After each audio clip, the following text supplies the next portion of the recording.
On this episode of Ham Nation, we've got another tower-related death we're sad to report about. Randy, K7AGE, visits Tim, K3LR, at DX Engineering.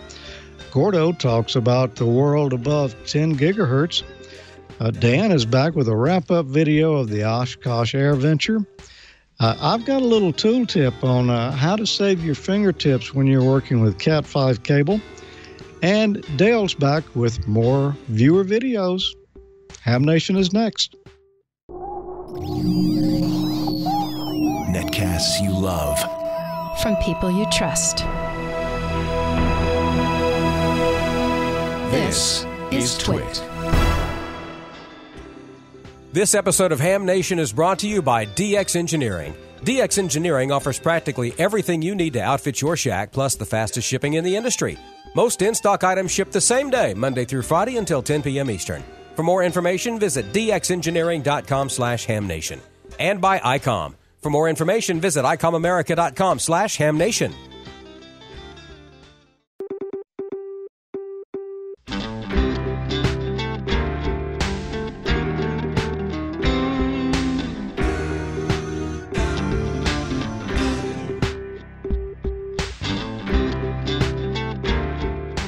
This is Ham Nation, episode number 413, July 31st, 2019.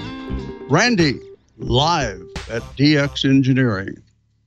I'm Bob Heil, K9EID, with a whole bunch of audio problems. Of anybody, I should have audio, right? I shipped all my gear out to Ogden, Utah. We're going out to do the Rocky Mountain Convention next week, so I didn't have all my big stuff, but we'll make it through. We have an incredible show tonight, very interesting. George is here. George, you doing okay? I'm doing good, Bob, and looking forward to a good show tonight. We've got a little more video tonight coming from Dan a little later in the show, and I've got just a really quick tool tip. Gordo, how are you doing, buddy? All is well in Costa Mesa. We just finished our 10,000 megahertz tune-up, and luckily my rig worked, and you'll hear and see more about it, Bob. Okay. Well, of importance tonight, we're going to go out to K3LR. Randy is there. He's been visiting this week, but we have some very serious things from Tim. So, Tim, K3LR, what's that bad news? Well, Bob, it happened again. We have some bad news about a silent key ham that lost his life in a tower accident, and we'll step through that. And one of the things that before we get into the tower safety part of our presentation here tonight, I thought maybe we'd talk a little bit about what Randy's been doing. He just drove in from Oshkosh, and he spent the day yesterday at DX Engineering, and that was a lot of fun, and then we had a great dinner tonight. So, Randy, how'd the trip go from Oshkosh, and what did you think of that DX Engineering store? It is amazing. It's I had no idea the size of that operation there, and you can see in the video here in a few minutes when you walk in the front doors and those things automatically open, and I don't know, there's tens of thousands of square feet, I guess, of car parts and cams and headers and you name it, for the racing. And if you look closely, you can see the ham store in the back corner, at DX. So it's really amazing, really impressive. The building, the warehouse is just huge, and there's a lot of people work there. I had a hard time finding a place to park my truck and trailer. So, Victor, if you have the video, why don't you go ahead and play that? Stop by Summit Racing in Talmadge, Ohio, home of DX Engineering. This is a big place, and you can see their tower. A bunch of antennas up here. We'd all like to have that at home. And down here at the end of the parking lot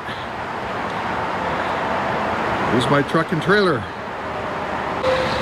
And what's really amazing, it just blew my mind away. You walk into the store here, and the doors open up, and this is what you see inside. It's just fabulous. Look at all this racing stuff. It's amazing. And this is where DX Engineering is. And there's a dragster hanging from the ceiling. If I tilt down, you'll see DX Engineering in the back corner here. Here's the outside of the display area, our display cases. Take a look. And they got lots of HTs and accessories here. Here we got Vibraplex keys here down in the bottom. We got mobile radios. We got antenna analyzers. We got some antennas and balance and tools and lightning protection equipment, and connectors, and just all sorts of stuff here in the display case. Ken's hiding here in the back. K-A-8-O-A-D. Digital Ken, I guess, is your nickname. Digital Dorsey, yes, right. Digital Dorsey, yeah. So this is what's inside here. Of course, we got the geochron and video of all the things that are going on. And then we look around over here, and here's all the radios on display. And we got the big Kenwood, the big ICOM, and the big Yaesu. We have a 7610, another Yaesu, another Kenwood. You've got all the radios here, and they're all running to those fabulous antennas we saw outside there. So pretty neat. And over here they have all the ICOM twins. They have the 8200 receiver and the 9700 and the IC 7300. So lots of things here, some books and magazines on display, a bunch of Bob's headphones up here and things. So pretty impressive. A lot of good stuff in here. That's the quick tour from DX Engineering, N8DXE. So this is Randy, 73, and thanks to Tim and all his staff here today. Well, I think Randy just had about as much fun as you can have at the DX Engineering candy store. But, it was really good. And if you're traveling this summer, please stop in and make sure you say hello. And it's a great place to catch up, and we always like to sit down and talk to our visitors. And but Randy, one of the things really sad. This is the fourth tower fatality in the last several months. First, we had Paul W0AIH, and then PV8ADI down in Brazil. In June, we talked here on Ham Nation about N3LPJ. He was only up 18 feet, and tower fell over and crushed him. And then this past weekend up in New Hampshire, two ham friends, longtime friends, K1EEE and K1JGA, were both working on dismantling an 80-foot tower. And it was a Roan 25 tower, very popular tower. And they had removed 40 feet of tower. They were at the 40-foot level, these two friends, and they had their gin pole with them. But they had failed to inspect the tower base. Before they climbed the tower, they did not inspect the tower base. So when they took the guy wires off at 40 feet and they were positioning themselves, the tower fell over. And so from 40 feet down, and K1JGA is now a silent key, and K1EEE is still in the hospital and in bad shape.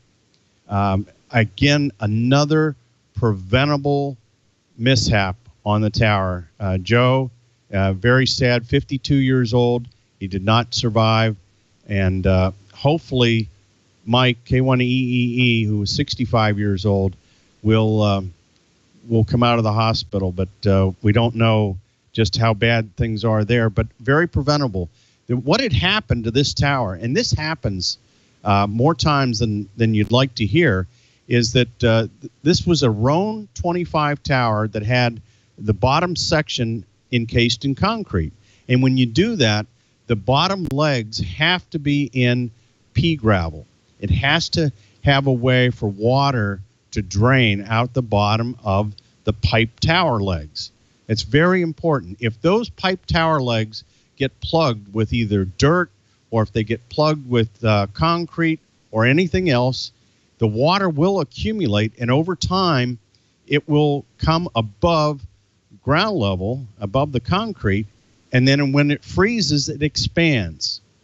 And just like I'm sure many of you have seen what happens to a water pipe when it freezes and it splits. The same thing happens to roan tower legs. And it's happened to a lot of hams, but in this case, these guys didn't know it. And so the two of the legs had split and were very, very weak. And when the guy wires were no longer holding the tower up, the tower fell over. So once again, I'm pleading with you, do the things that you need to do to be very safe on the towers. And if they would have used a lift, you know, one of these man lifts to go up and grab the sections, they would have spent a couple $100, but they'd still be alive today. And some of these old towers, it's just better to cut them off and let the tower fall in a safe location. Ray Higgins, W2RE, who does this for a living, had a tremendous post on Facebook today talking about some of these old towers. It's just not worth it. It's not worth the risk because you're risking your life, you're risking your friends, and we don't want any more of this. And if you can do it, just go get a professional.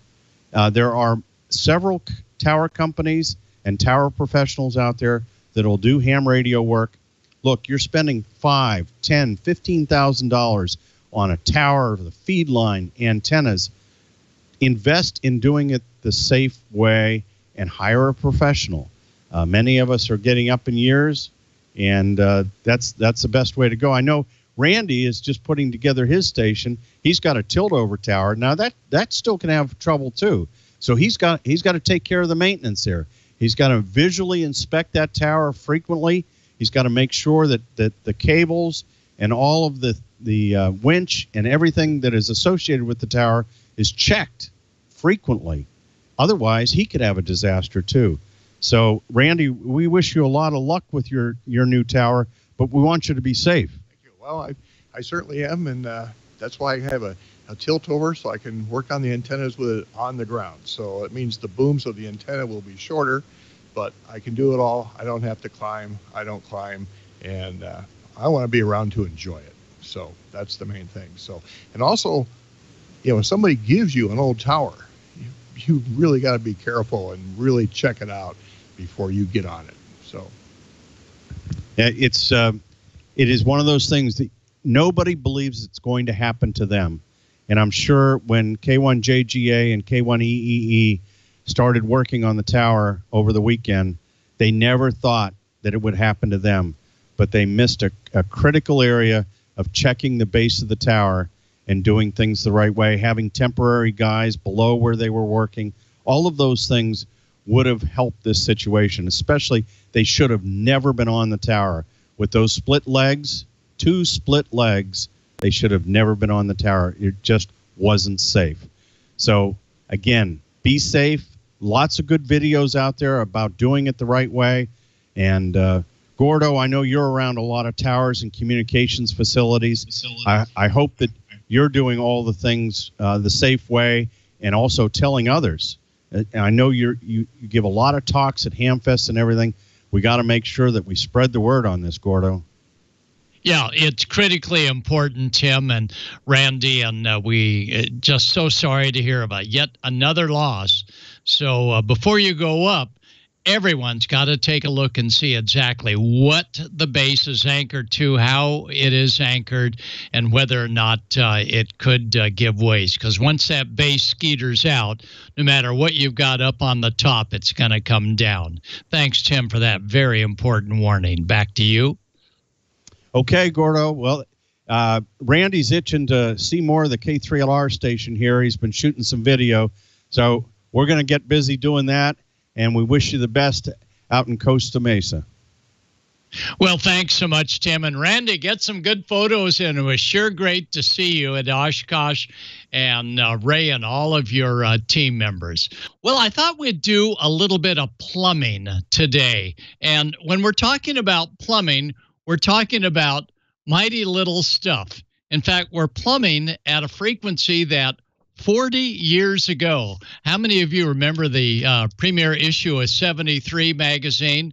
Well, 40 years ago, they came out and did some photos of me playing with an ARR Research swinging door openers on 10,000 megs, very wideband. And it just got my interest that what could happen on microwaves. Well, we know on VHF 160 meters and 80 and 40 and 20 and 15 and 10. And as we go higher in yet, notice way up here near the very tip top of where this chart goes. And these charts are available, by the way. Just give me a email and I'll tell you how we can get you a quantity of them for your class or club. Up at the tip top is 10,000 megahertz as well as 24,000 megahertz. And you know, there's a lot of looking at the ham bands for those bands because automobile makers are anti-collision up at 47 and 48 gigahertz.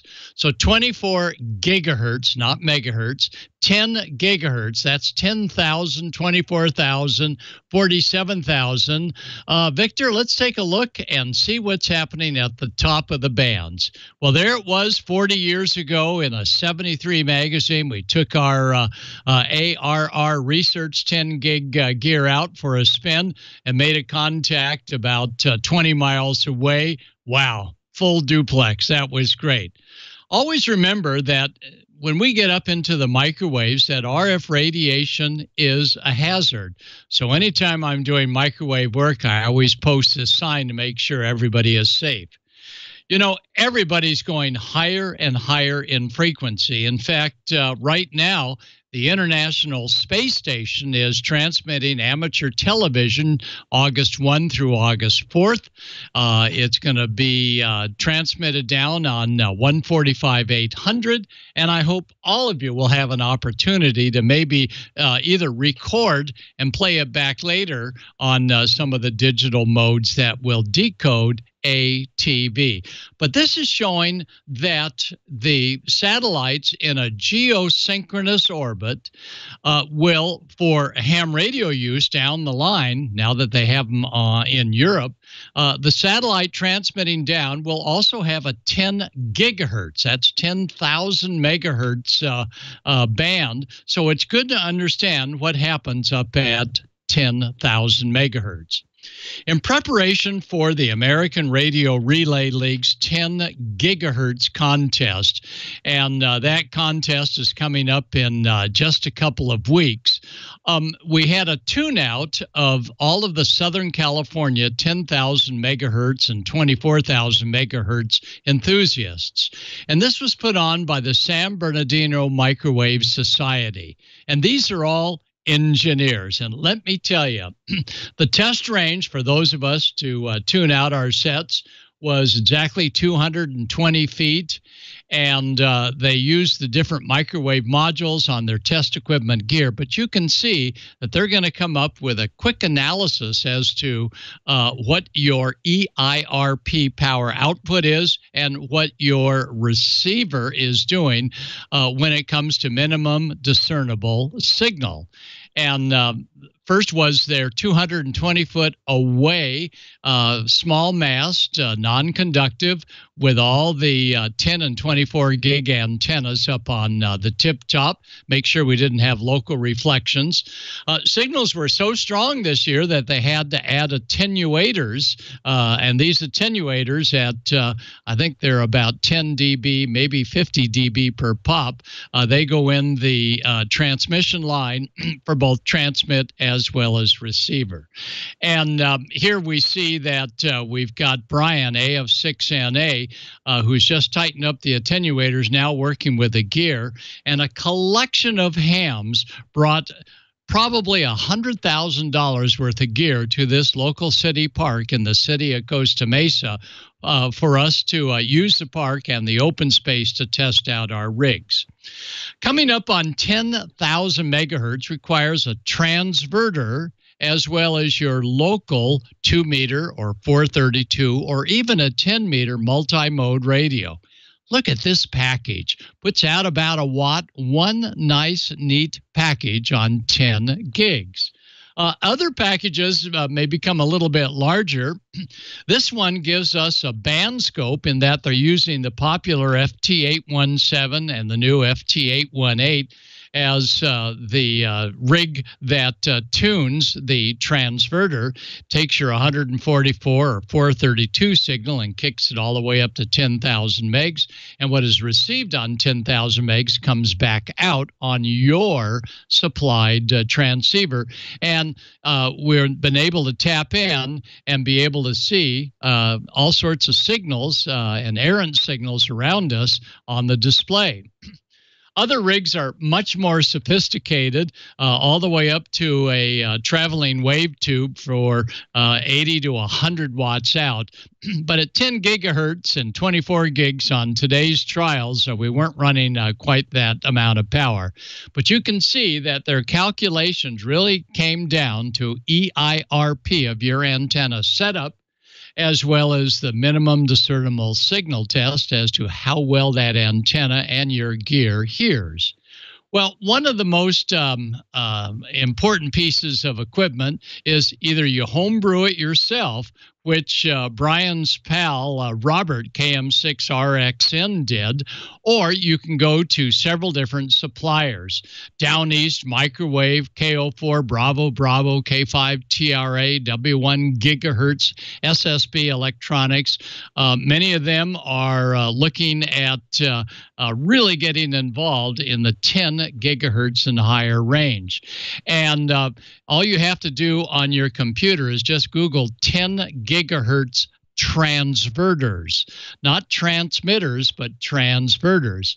And the transverters have individual models for transmit or receive, as well as the oscillator. And as I showed you with that plumbing, they all plumb pretty much with the SMA connector that you're familiar with on your 2-meter 440 transceiver.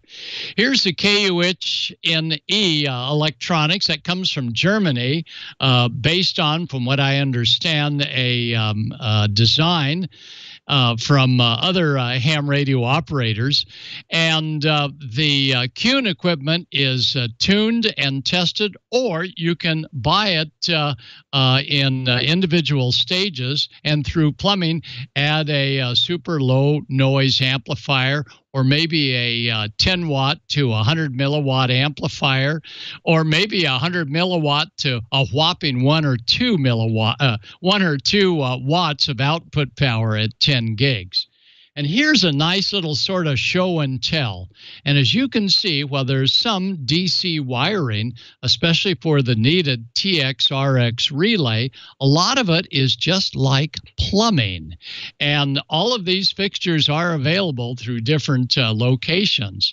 Now, out here on the West Coast, Dave Glosson is the lab manager for the San Bernardino Microwave Association.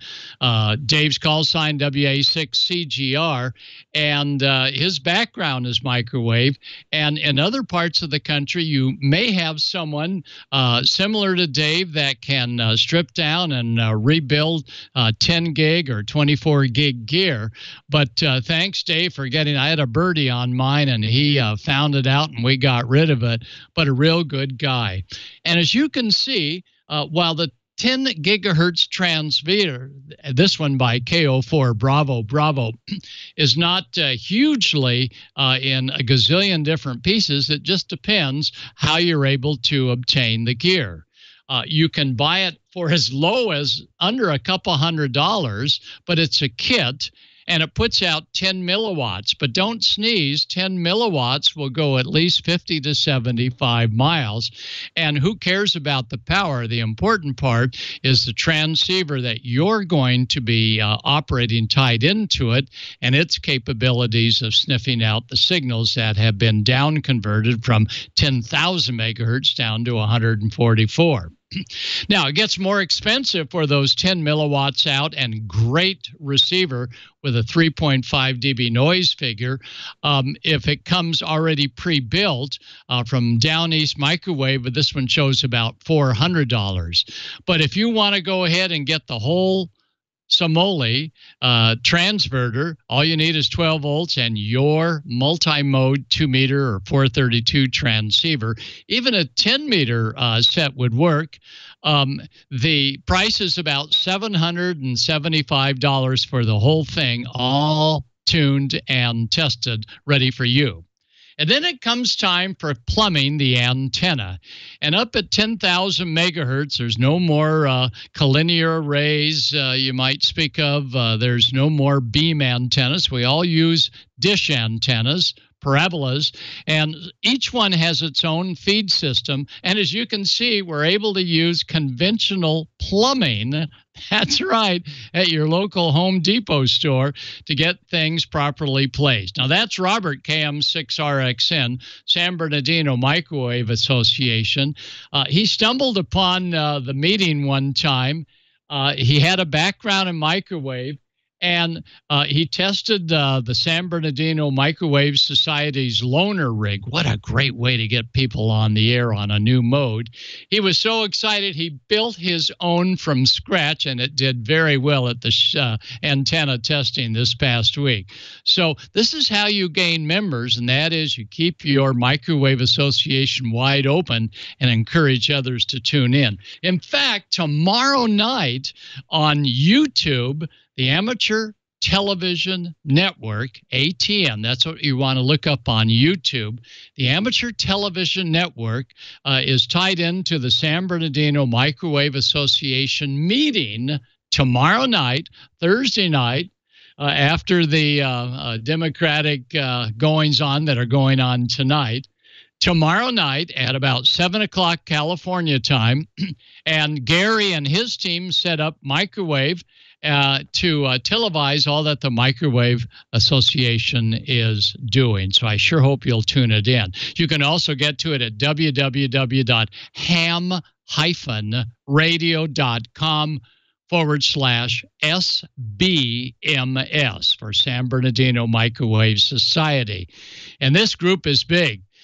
My type of antenna was not the direct feed that you saw prior slide, but this one's called a Cassegrain Feed. It's probably costing me a couple of dB by the signal bouncing first off of the big dish, then being aimed at the small reflector, and then another dB as it goes down that tube. So not the most efficient, but for maritime mobile, I'm ready to roll. And then you've got to take that microwave energy and get it over to real-life plumbing inside your transverter. So that's where you're going to use the end connector to an SMA off of what we see here, flexible waveguide, and the signal pickup inside that little gray device. And the whole system works on BioEnno batteries, 13.5, and this is a great way to keep your electronics rolling, especially at 10 gigs where you really need some good stability and a good solid signal. So we encourage all of you to think out of the box and go to 10 Big G, Big H, little z equipment or transverter, and you will see all of the major players, of which Kuhn Electronics, as well as Down East Microwave, KO4 Bravo Bravo and 5 TRA and 1 gigahertz and SSB Electronics that helped build up mine. These are all great vendors. Some of the gear comes out of Germany. Some comes out of Germany and is worked over here. So take a look at 10,000 megahertz. And in 3 weeks, we'll have the big contest, part 1, sponsored by the American Radio Relay League, and we'll see how it goes. So that's my report at the very tip top of the band for this past week. 10,000 megahertz and higher, including 24, 48, 72, you name it, we're there. Let's go ahead and turn it back to... Going to talk about DX Engineering now, and DX Engineering has some big news for hams in Ohio and the neighboring states who are looking for great deals and lots of fun. DX Engineering will be holding its first ever DXE Ham Fest and Flea Market, Saturday, August 10th, and here's what you need to know. The DX Engineering Ham Fest is free and open to the public. It'll be at the Summit Racing Equipment Store in Talmadge, Ohio, near Akron. That's also the location of DX Engineering showroom, and it's huge. You can't miss this place. It's a perfect chance to make a road trip to shop for gear for your shack as well as parts for your car. And if you've never been to Summit Racing and DX Engineering, that in itself is worth the trip. The flea market will run from 8 a.m. to noon in the facility's paved parking lot. No mud, just bargains. And it's a family event, so DX Engineering asks that you only bring appropriate items to sell. And there's no fee to participate. It's all free. And at the DX Engineering showroom inside, the Ham Fest will go on from 9 until noon. Take advantage of huge discounts on open box gear, and Ham Fest specials will absolutely save you a ton of money on equipment for your shack. Get on the air with the latest rigs set up in the showroom, and there'll be a free drawing. You could win an ICOM IC 9700 VHF UHF 1.2 gig transceiver. No purchase necessary, must be present to win. Watch expert demonstrations on how to use the 9700 to contact amateur radio satellites, and a $100 DX Engineering gift card will be awarded to the clever individual who brings in the best functional emergency go kit. So show your stuff off. Talk with ARRL representatives. They'll be hosting a booth at the Ham Fest. There'll also be an ARRL DXCC card checker on site as well.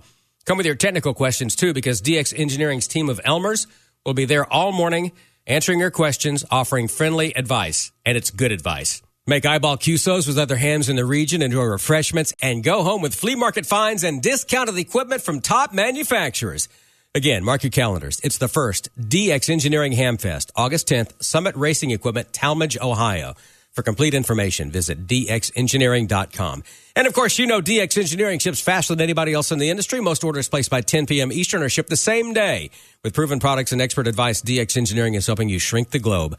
Request your catalog or shop online 24/7 at dxengineering.com/HamNation. And, of course, we thank DX Engineering for their support of Ham Nation.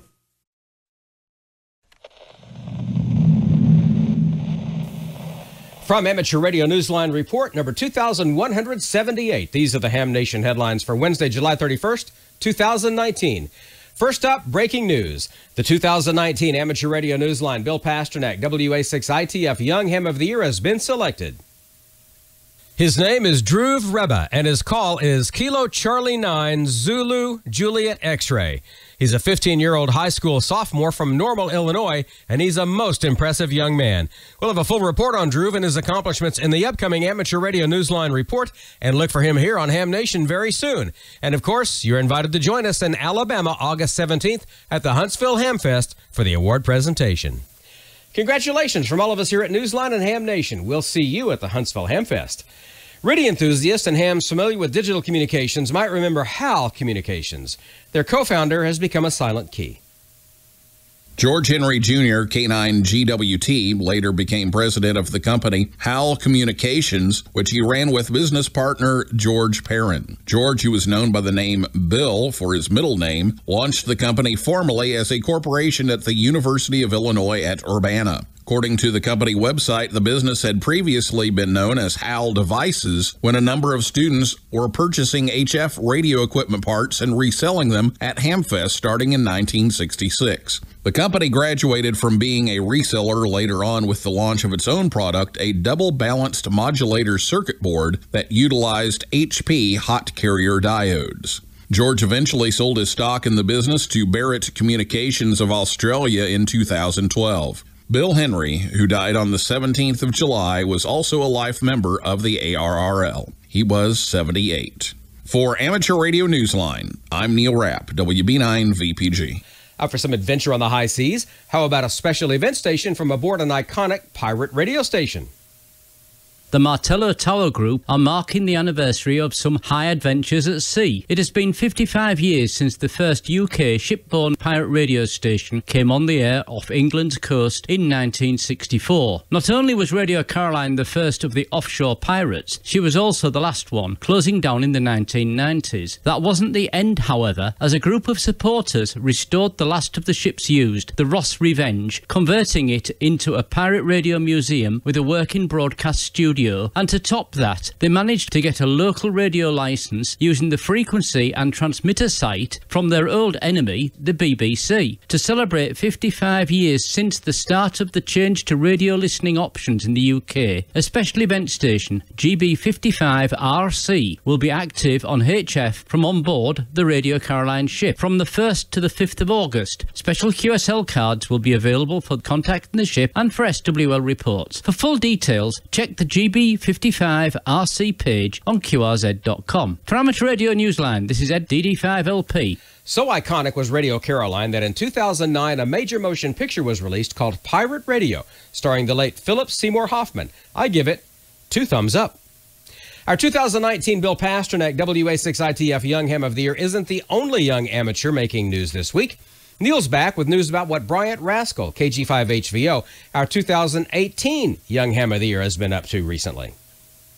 Each year, the Day of Culture Memorial Youth DX Adventure gives young hams a chance to be the DX. This year was no exception. The team of Bryant, KG5HVO, Jack, KM4ZIA, and Audrey, KM4BUN, has just returned from the PJ2T contest station in Carousel, where they operated as PJ2Y. Bryant kept the CW rolling most of the time, while Jack and Audrey worked mostly sideband. They appeared on Ham Talk Live just hours after finishing their operating time and announced that they set a new record of 6,593 Qs for the DX Adventure. Reporting for Amateur Radio Newsline, I'm Neil Rapp, WB9VPG.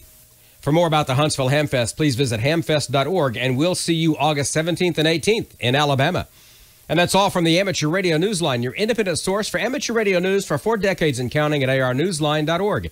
With Neil Rapp, WB9VPG, Ed Durant, DD5LP, Karen Eve Murray, KD2GUT at the news desk in New York, and our news team across the globe. I'm Don Wilbanks, AE5DW. 7-3. We'll see you next time here on Ham Nation. And 7-3, Don, and we will see you next week on Ham Nation.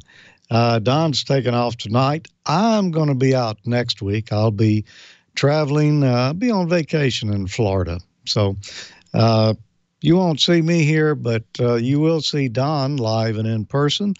And let's see, the weekend after that, well, that's the Huntsville Ham Fest. And I'm going to be there as well as Don, and Bob will be there, and no telling who all you're likely to see there in Huntsville.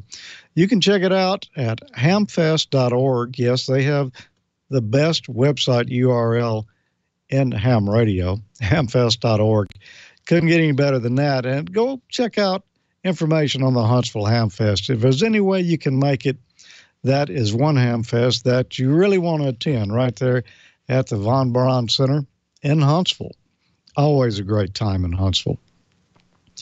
One thing I wanted to mention is tonight, congratulations are in order for a friend of the show here. You may remember Charlie Wooten, NF4A, who was with us several months back, and we were talking about preparedness for hurricanes and what broadcasters do before and after a hurricane. And, well, Charlie just won an award. He is the 2019 Society of Broadcast Engineers Engineer of the Year. The award is presented to a member who excels in his or her career while furthering the mission of the SBE. Charlie, as you know, in October 10th of 2018, was in the thick of Hurricane Michael when it hit the Florida Panhandle. He works for iHeartMedia there in Panama City, and they took a near direct hit there, knocked out all the utilities, wireless communications, terrestrial communications. And because of Charlie's experience in planning and his system redundancy, although he lost a tower, they were still able to be on the air with people on their radios in the morning after the storm, and they got critical information regarding food, weather, and emergency health care, all thanks to Charlie and the team there at iHeartMedia for keeping the stations on the air there. And congratulations, Charlie. NF4A. You know, Charlie's he's no newcomer to winning awards. He's won a number before, you know, especially in contesting here in amateur radio. He is a big contester and manages to take the prize home quite often. Well, I've got a little tooltip we're going to talk about here in a minute, but first we've got a video from our friend Dan in 9LVS. You know, he and Ray and Randy were at Oshkosh at the Airventure show here recently, and Dan has one final video here on the subject for us, just a brief wrap-up. Welcome to Airventure 2019. Yes, some events have a special event station. Airventure is so large, it has two. One up by Pioneer Airport, and the other down by Warbirds. So let's visit John, AB9AH, and the W9ZL special event station. Hello, this is John Oldenburg. I'm chairman for the Whiskey 9 Zulu Lima, Fox Cities Amateur Radio Club special event station here at EAA Airventure for 2019. And we're here out at the Kidventure area today running a special event station. The special event station here is currently running 2 HF bands, 40 meters and 20 meters. Right now we're outside at the 20 meter station, where we have a Yaesu FT1000 and a Heil microphone, and that is using hex beam antenna. So a hex beam antenna, and we've been beaming out to the East Coast in Florida most of this morning. Things have gotten a little dead this afternoon, and we're also running a 6 meter station today. Besides that, we monitor the local 146.760 repeater. And we've been a part of Kidventure since 2008, operating here out of Lone Rock service station buildings. Hi, this is Ray, N9JA, here at the 2019 EAA Airventure down in Warbird Alley, where we've done a special event station with Whiskey 9 Whiskey, or Whiskey 9 Warbirds, as we were using on the air. For 20 meters, we tried a little bit on 40. Sunday, we had a good opening on 20. N9 NMH was operating 2 meters. We did some D-Star. Randy, K7AGE, did a little bit of phone, did a lot of calling CQ for 2 days, and then finally set us up for FT8, where he's had a blast running pileups. Hi, this is Bob Inderbitson, NQ&R from the ARRL headquarters staff, and I'm here at Airventure 2019 in Oshkosh, Wisconsin, where we've been exhibiting for amateur radio and promoting the service to the many pilots and aviation enthusiasts that attend the show. ARRL has organized this booth for the second year in a row. We have an all-volunteer crew here of ARRL member volunteers. They're amazing. They're shaking hands and greeting tons and tons and tons of visitors. This show sees close to 500,000 visitors or more each year, and there's an overt crossover between amateur radio and aviation, and we're taking advantage of it, trying to encourage more folks to become amateur radio operators and welcoming pilots to ARRL. And that's Airventure 2019, special event stations. From Airventure Grounds in Oshkosh, Wisconsin, this is Dan, N9LVS, 73. And 7-3, Dan, thanks for all you do for, well, Ham Nation and the Oshkosh Air Show there. Looks like a great time you guys had up there, and maybe one year I'll make it to it. Well, I've got a quick tool tip here for you. This is something that, well, some of you may never deal with Cat 5 cable.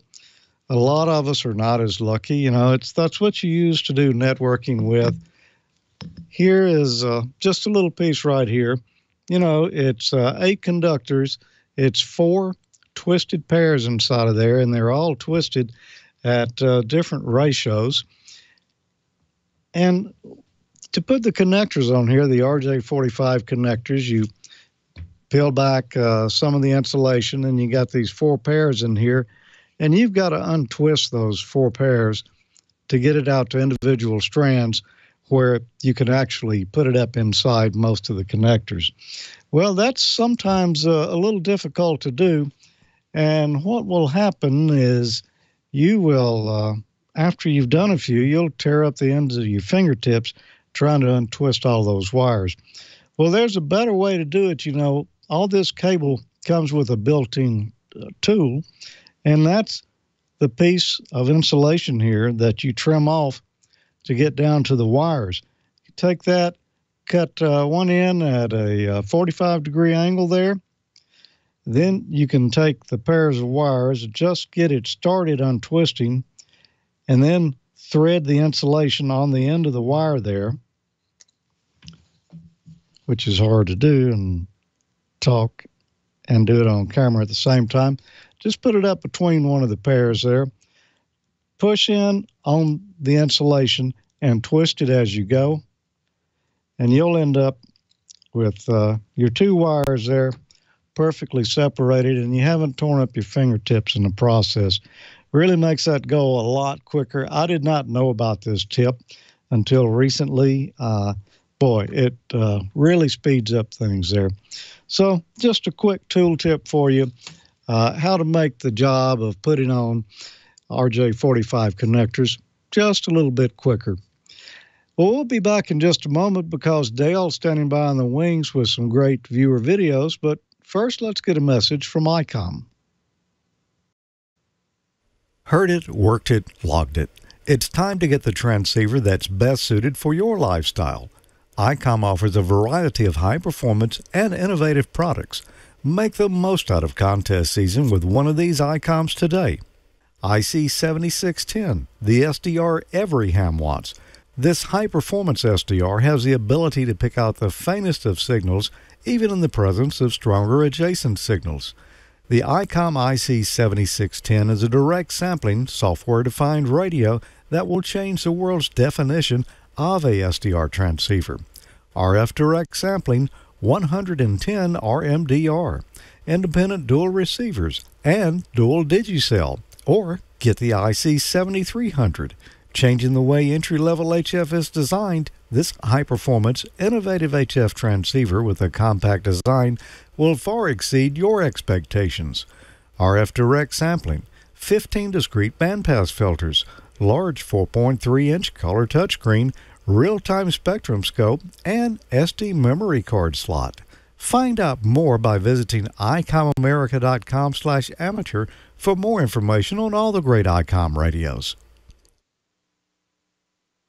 And ICOM invites you to enter weekly after each episode of Ham Nation in their contest for some great swag prizes like T-shirts and hats they draw for each week. And you'll also be entered in the monthly grand prize drawing for a new radio. For July, ICOM was giving away an ID4100A. It's an entry-level D-Star mobile with big rig features, and we've got a winner. It's Elizabeth, KK4TWI. Congratulations, Elizabeth. You're going to like that radio. I've got an ID4100A myself, and it's a great little D-Star rig. You'll have fun with that. But fear not, we're giving away another rig in August, and it's going to be the ICOM ID51A Plus 2 VHF UHF dual band dual watch D-Star portable. It has built-in GPS receiver, extended D-Star coverage, DV fast data mode, terminal mode and access point mode, DV and FM repeater search functions, micro SD card slot, an independent AM/FM broadcast receiver built in, and there's free downloadable Android apps available. So go to icomamerica.com/hamnation after this and each episode and register to win. Sign up, good luck, and don't forget to follow ICOM America Inc. on Facebook and Twitter. And now, as promised, from the Yellow Brick Road, here's Dale. Hey, thanks, George. Tonight, a couple of nice videos. We've got one more field day report, this one from the Big D, and an amazing ham QRP event in Maine. It's Lobster Con 2019. But we'll kick things off first with a look at the Dallas Amateur Radio Club Field Day.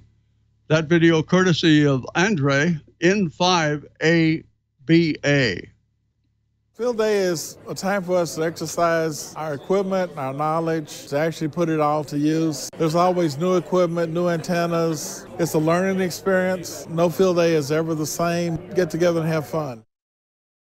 My name's Tom General. My call sign's KE5ICX. I've been in amateur radio now for 15 years. I'm a member of the Dallas Amateur Radio Club, and I love Field Day. It's a lot of fun. It's an opportunity to get together and see people you may not necessarily see in a year. My name is Bill Brady. My call sign is KF5ZBL. I'm the Vice President of the DARC. We're getting ready for Field Day. We've got 55 minutes left to go before the event starts. So I know they're starting to cook up some hamburgers and hot dogs for lunch, and we should be ready to go here soon. I'm Tony Mendina, NT5TM from the Dallas Amateur Radio Club here at Field Day 2019, putting up improvised antennas, hanging them from trees, getting our ropes untangled, and getting ready to get on the air. Field Day is the world's biggest and oldest continuously operated emergency preparedness drill. Hams all over the country in the United States and Canada practice getting out in the field, going to places we don't usually operate from, where there's no permanent equipment, and getting on the air and talking to as many other hams as possible. My name is Rick Campbell, NK5RK. This is the Dallas Amateur Radio Club Field Day 2019. Field Day is a chance to shake down operations for emergency contacts. So, for example, if there was a hurricane or an earthquake or some other disaster, we would need to be prepared to take the communication role to support mainstream communication roles when they're down. So we do Field Day twice a year to make sure that we're ready. I'm John Robert Stratton, N5AUS. I'm the West Gulf Division Director, and I have the honor and the pleasure of being at the Dallas Amateur Radio Club's Field Day for 2019. Field Day within the league is the most popular on-the-air event we have, but to the outside world, it's a demonstration of just how important and necessary amateur radio is in the event of an emergency.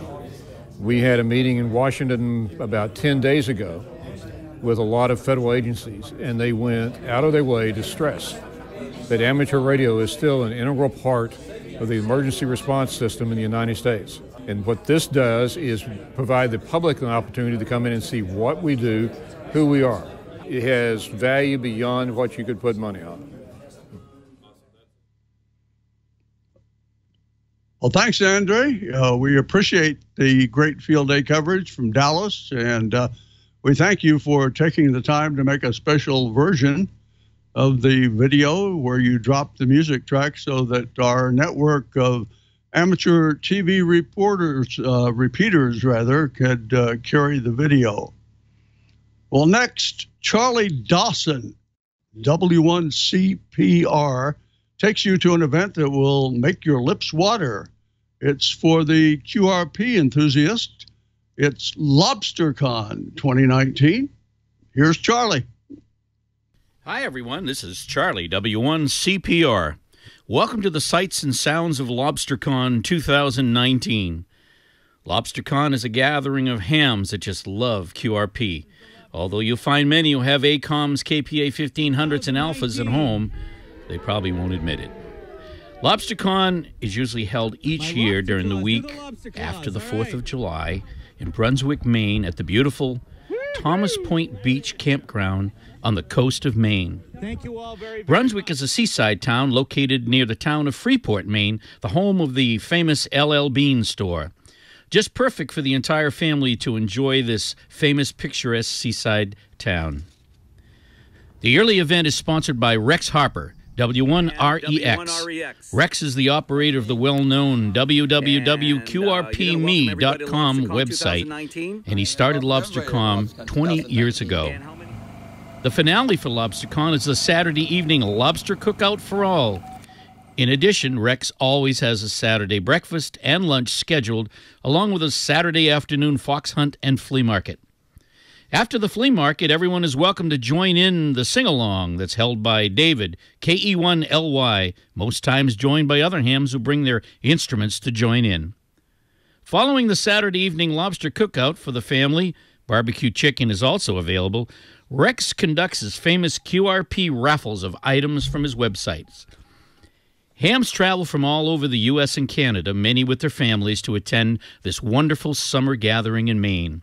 Some tent, some bring their RVs, some even get a room at one of the many local hotels, although most prefer to stay at the campground and enjoy the camaraderie and the tasty outdoor cooking while they search for distant signals. Rigs are set up in tents, in vehicles, under canopies, or just out in the open. Favorite rigs seen around the campground range from tuna tins, QRP sea sprites, rock mites, and ATS3s. You'll all see the favorites, KX3 Elcraft and the KX2, the ICOM 703s, and the Yaesu 817s. A multitude of antennas can be found around the campground as well. They range from expensive commercial models to very creative home-built antennas. Officially, Lobster Con runs from Thursday, Friday, and Saturday, but many start arriving at the beginning of the week to set up their campsite, radios, and antennas, and then the fun begins. Brad, N1VWD, and his wife Judy, N1YSB, are usually the first to arrive from their home in Vermont. They arrive early in the week, and they set up their outdoor camp kitchen under a cozy 10 by 20 canopy. Brad and Judy are always extending a warm welcome to hungry hams. This year, our weekly menu included fried burgers on the wood stove, steak, chicken on Wednesday, Mexican evening on Thursday, and a traditional clam bake on Friday. Information for Lobster Con can be found by contacting Rex Harper, W1REX, at www.qrpme.com. You can reach the New England QRP group by contacting KK1X at the newenglandqrp.org site, or Carl, WA1ZCQ. Thanks so much for joining us on our journey. I'm Charlie, W1CPR. Thanks again. Again, if you're a QRP enthusiast and want to know more about LobsterCon, do check out the website at www.qrpme.com. And as Charlie said, it's run by Rex Harper, W1REX. Well, thanks for the video, Charlie. Charlie's an extra class amateur. He was licensed back in 1969. He was a featured entertainer with Royal Caribbean Cruise Lines for many years. Now he's retired and only performs for senior citizens and the Alzheimer's units and the local VA hospital.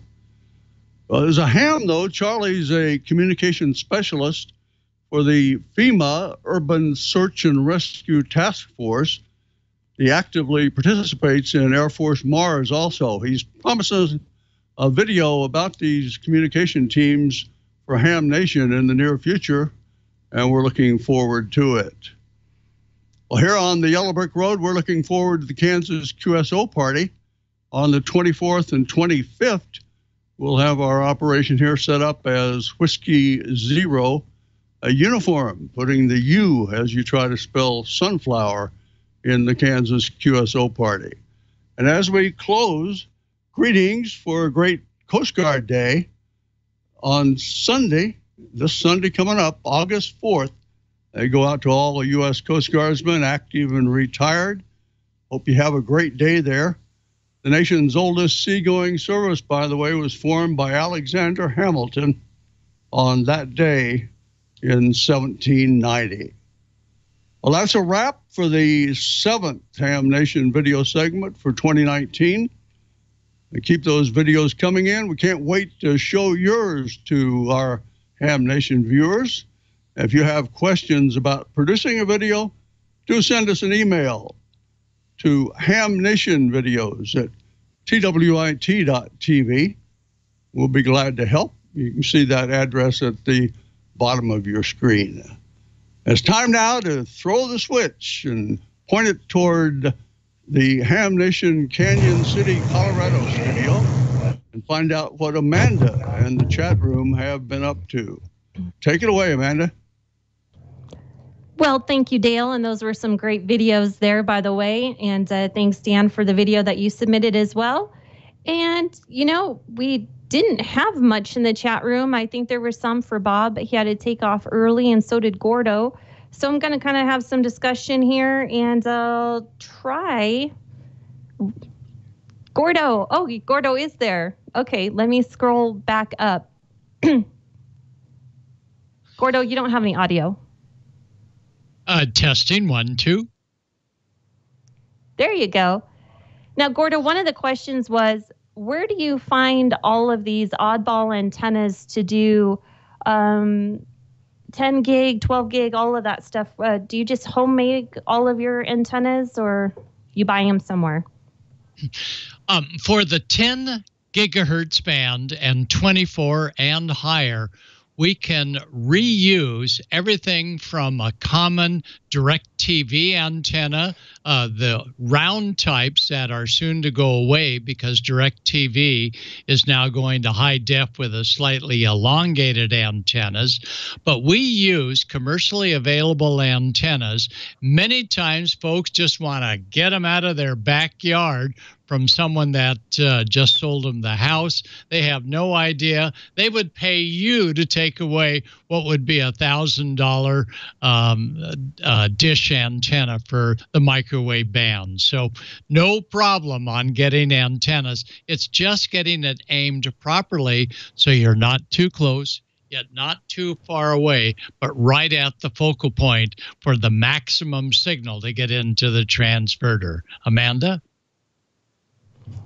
Very good, Gordo. Thank you for that. And it's kind of interesting what you can reuse as antennas for other things. And we have one of our friends that constantly says, oh, I'll take your old dish TV satellite dish. No problem. Just drop it off at my house. So interesting what you can reuse. They're very smart.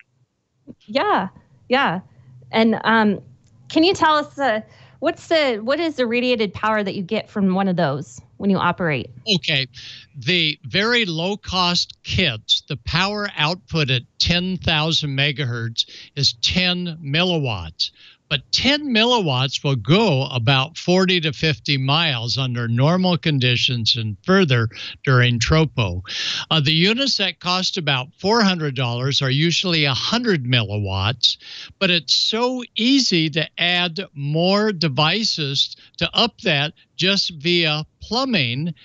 And you simply add 12 volts and attach the correct plumbing SMA connectors, and you've now got, when it senses power coming in, up to 2 watts output. But the fully built 2-watt output unit, some people say it's up to almost 3 watts output at 10,000 megahertz.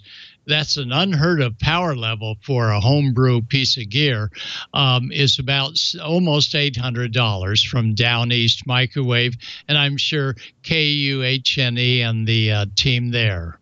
Amanda? Pretty cool. And, you know, again, it's more stuff that we can get involved in that we didn't even realize that we could do, probably from some homemade stuff here in our own houses. So I find that really interesting. Thank you, Gordo. And let's see, I was going to show a video, but Jeff's phone locked up again. He recorded me doing Rangeley, Colorado stuff. And if he comes back inside, maybe he'll unlock it for me. Other than that, let's go over. Is anyone out there stargazing, looking at the meteor showers this week? Are you doing any bouncing, Gordo, picking up some meteors? Yep. Perseids, which already started last night. I saw one, and the Perseids is going to be a pretty good one coming from the Swift-Tuttle comet. And the debris that we're going to go through on the 12th and the 13th is supposed to be big time. The problem is, unlike tonight where the moon is almost not even there, in 2 weeks, the moon is going to be nearly full. So you've got to look in the direction other than at the moonlight to get your pupils to slightly unconstrict to be able to see those mini meteors, 25 to 30 per hour expected in July 10, 11, 12, and 13. So this was me being net control this weekend. A really tough job. 2 days of 8 hours straight of nothing but straight full-on traffic. and it was a long, hectic weekend, but everyone came out safe. One car did float away in a flash flood. That was pretty interesting. I've never seen a rally car. It was a Ford Fiesta, managed to float 3 miles down, get washed away, and then dropped off a ravine 50 feet. Pretty amazing stuff. Yeah, wow. It was crazy. Green light is finished and Copy, the green light is cleared. Brake. Stage start 10. Stage start 10. Do you have your designated person to sweep through the course and pick up every member and clear them off? Roger, roger. We are cleared here and ready to go, and the person will be driving through starting when you give okay. You have the go-ahead right now. Thank you, and you've done a great job, Katie. This is stage 10, start clear. Thank you, and a big thanks to all of Stage 10 today for all of your help at 1549. All right. Good job. Yeah. Good job, Amanda and team.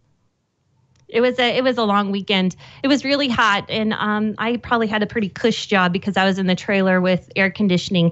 Unfortunately, it happens to be that most hams are polar bears, and they like it to be 65 degrees, and I do not.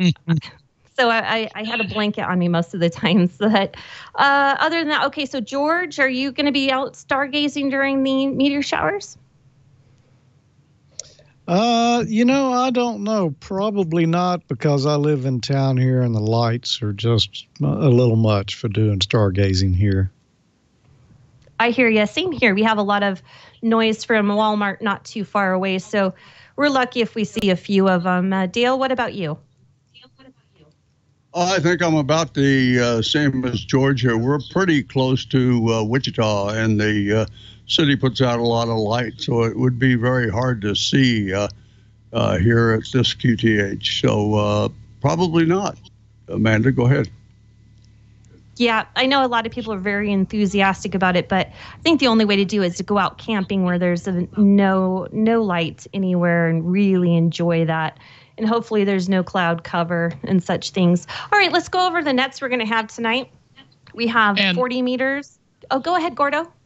Oh, Amanda, I was just saying, think of our probably 3/4 of the audience, not us hosts in the Lightland, that are out in the boondocks. So all you boondockers, get out there for the next week. Just spend every single night flat on your back on your lawn and look straight up or a little bit to the east and give us a full report in 2 weeks as to what it was like to see Perseids meteor shower beginning last night. Amanda? Absolutely. And one of mine and Jeff's kind of first dates was going out on a mountaintop and watching the Perseids a really long time ago. It was on a place called Skyline Drive, and Jeff had a sunroof, so we gazed up upon them. Jeff is probably shrugging out on the porch saying, whatever. So, all right. And bring bug spray. Because I'll tell you what, bugs are crazy this time of year. Let's see, nets. We've got 71.92 for the 40-meter net. And the 20-meter net is back on tonight. They're going to be at 14.272, a little bit off from where they normally are. Then we have D-Star on 14 Charlie, and we have DMR on 31.012. So join in anywhere, you guys. You're welcome, guys and gals. You're welcome on any of them. And the net controls do a wonderful job, and always love to have all of those check-ins. So with that, George, are you wrapping stuff up tonight? I will put the ribbons on it tonight. Thanks, everyone, for joining us for another fine episode of Ham Nation here. Bob dropped out a little earlier. He was having some audio difficulties. But Tim and Randy, live there from DX Engineering. A lot of fun to visit with them a little bit. Dale, good to see you back again. And, of course, Gordo. Before we get out of here, any final words, Gordo? No final words other than, as we said on Amanda's segment, watch the stars. Even if the moon is somewhat out full, great excuse to go outside and lay down on the lawn or in the forest or wherever. So those of you not near the city, get up there and watch. Back to you, George. Happy meteors, everyone. Okay. Thanks, Gordo. And Dale, any last words there besides a report on the temperature this week? Oh, we could give you a report. I think it's going to be a scorcher tomorrow with a heat index up around 105. So it's summertime, and so on and so forth. Happy Coast Guard Day to Gordo out there in California. Hope he has a chance to celebrate on Sunday with the rest of the active duty and Coast Guard auxiliarists and everyone else. And look forward. I will. I will check in on this Sunday. And again, about what frequency? Go ahead. Well, I'm not sure on the net. I was doing some research right before I went on. I didn't see anything about a special event this year. So we'll check it out. If there is one, we'll be sure to try to check in. But I don't believe they're running a special check-in with the W5CGC call this year like they did before, and the K1CG. So. Roger that. Well, I'll certainly be on around probably in the afternoon on 14-230 14-240, 240 and up. So thank you so much, and I'll have my cap on properly in just a moment. Okay, and I'll be listening for you then. That sounds great. And one more thing. Since we probably won't be on before that, the third or fourth weekend, the 24th anyway, of August is the Kansas QSO party. Invite everyone to participate there. We're going to run a multi-operator station here and be an Elmer for a number of new operators, hopefully here. Should be a lot of fun. It always is, as you try to spell different things. And there he is. The commander. So 7-3 to everyone. Good to see you, Gordo, and have a great Coast Guard Day. Thank you, sir. Okay, and Amanda, any final words from the other civilian here on set tonight? I have two things. Gordo, one, W1DGL says that during the 1st through the 4th, it's going to be SST transmissions from the ISS, not ATV. And B, I'd really like to say congratulations to our young Ham of the Year. He's a superb candidate, and I couldn't think of a better choice. He's so active in not only that, but he had this huge team of supporters that were there for him, saying that he was the best one for the picks. So congratulations. And Amanda, yes, the ATV is from the ISS, and it's going to show astronaut Owen Garriott and other sites. So we hope everybody has an opportunity. I suggest record it on a digital recorder or a tape recorder, because the mode to receive it is PD, and I believe it's 120. But don't hold me to the 20. It's Papa Delta 1 and a couple of other numbers. And it's important that you have the correct mode. So rather than spoil the picture this weekend, if we get 1 or 2 passes with ATV on 145-800 from the International Space Station, let's just hope that we get a couple of squawks to see what's going on up there. Very good. And I look forward, a lot of people will post those pictures on Twitter, and I love seeing them. So all of you guys keep on doing that, because it's really fun to see what you received. Even if it's a partial, at least you know you got something. Yeah, and that's always fun to do. I've done that before. And as Gordo says, I really like the method where you record it when you have a passover.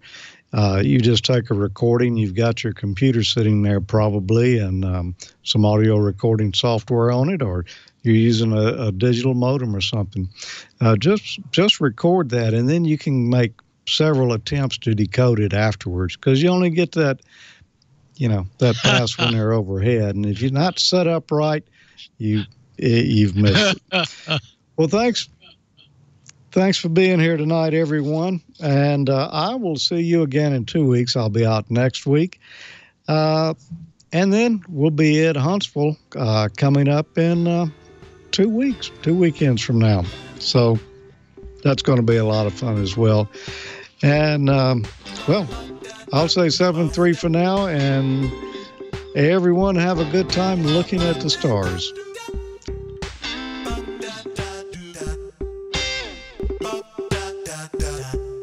Bop, bop.